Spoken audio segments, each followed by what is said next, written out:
Kita ke berita selanjutnya, Tribuners. Miris sekolah di Yainuelo, Maluku Tengah rusak parah masih dipakai kalau hujan siswa dipulangkan. Kondisi bangunan SDN 76 Maluku Tengah sangat mengkhawatirkan rusak parah.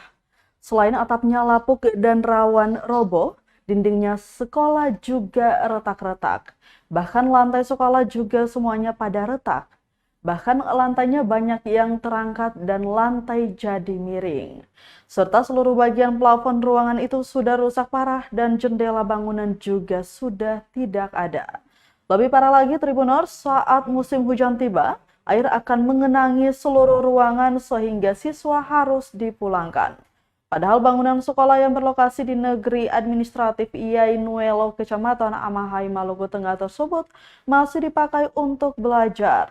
Tak hanya ruang belajar, Tribuners, kondisi dua toilet sekolah tersebut juga sudah rusak parah dan sudah tak bisa digunakan lagi. Ali Kuba berharap segera mendapat perhatian pemerintah. Pasalnya setiap datang musim penghujan, jam belajar siswa selalu terganggu. Bahkan tak jarang dirinya terpaksa memulangkan para siswa.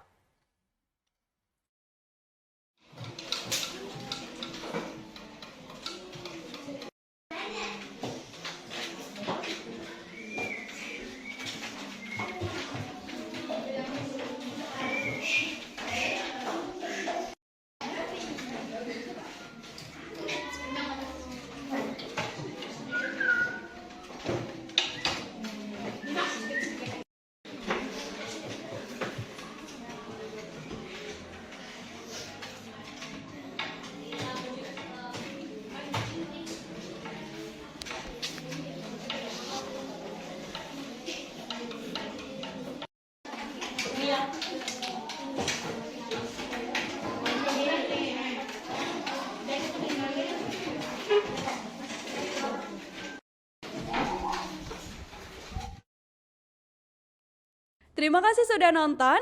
Jangan lupa like, subscribe, dan share ya.